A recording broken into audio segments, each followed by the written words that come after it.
Ерте заманда Ахмедин деген патша өмір сүрген екен.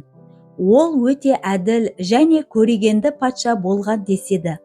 Бірде Ахмедин патша қартайған шағында айықпас дертке шалдығып қатты ауырады. Оның ауруының емін ешқандай емші де, балшы да таба алмайды. Ауру жанына батқан патша, егер кім менің ауруымды емдейтін болса, өзімнің патшалығымның жартысын соған сыйлаймын дейді. Бұны естіген қол астындағы оңбаған уәзірі патшаның жарты байлығын алу үшін небір амалдар іздестіріп, оны қалайда емдеп алуды ойлайды. Сөйтіп жер-жерді кезіп, патшаның ауруының емін іздейді. Небір шаһарларды аралап келе жатқан уәзір бір тастың үстінде демалып отырғанда, бір саудагерлердің әңгімесін естіп қалады. Ол саудагерлер былай деп жатқан болады: осы шаһардың сырт жағында бір жылан бар дейді. Жыландардың патшасы көрінеді. Атын естіген адам сол мезетте қайтыс болады дейді. Және оның қаны бүкіл дертке дауа екен. Сол жылан бізде болса ғой, қанымызды емдеп жазып, бір байып қалар едік деп айтып жатқанын естіп қалады. Уәзір жандарына келіп, ол жыланды қайдан тапса болады деп, қане айт дейді. Саудагерлер ойы оны табу қайда, оны табу қиынның қиыны ғой дейді. Бірақ оны осы шаһардың оң жол жақ шетінде тұратын үйі ескі кедейдің баласы білетін көрінеді дейді. Уәзір дереу сол баланың үйін тауып барып, балаға айтады: сен осындай бір жыланды біледі екенсің ғой. Айт қане, айтпасаң әке-шешеңнің басын аламын дейді. Бала қорқып айтқысы келмесе де айтуға мәжбүр болады. Ол бала Шах-Мираммен былай кездескен еді.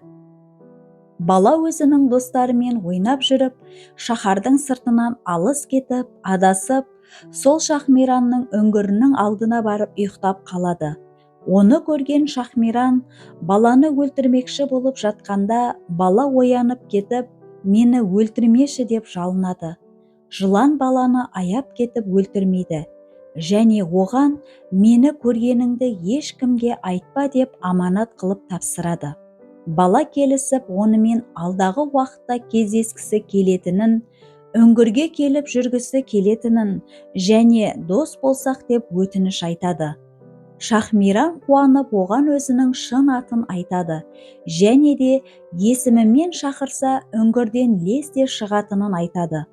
Сөйтіп бала Шах-Миранға келіп қызықты уақыттар өткізіп, ойнап кетіп жүреді. Содан уәзір ата-анаңды өлтіремін деп қоймаған соң, бала уәзірді Шах-Миранмен кездестіруге уәделеседі. Оңбаған уәзір қатты қуанғаны соншалық, патшаға жүгіріп келіп, оны емдейтінін айтады да, патшамен бірге жорыққа жүреді. Кедей бала жол бастап патшамен уәзірін, нөкерлерін ертіп апарады. Екі нөкер үңгірдің аузында жалаңдаған өткір қылышын алып, дайындап, жыланды өлтіруге әзір тұрады. Бала Шах-Миранмен келдім деп дыбыстайды. Шах-Миран бала келді екен деп қуанып, үңгірден атып шыққанда, екі нөкер жыланды 3 бөлікке бөліп түсіреді. Жыланның 3 бөлігінде 3 түрлі қасиет бар. Бірінші бөлігінде о болады, екінші бөлігінде ауруға ем бар, үшінші бөлігінде ақыл білім жатады.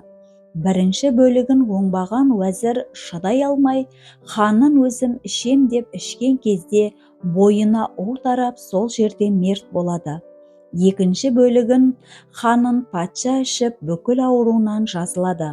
Ал үшінші бөлігінің қанын кедей бала ішіп, данагөй ақылды болады.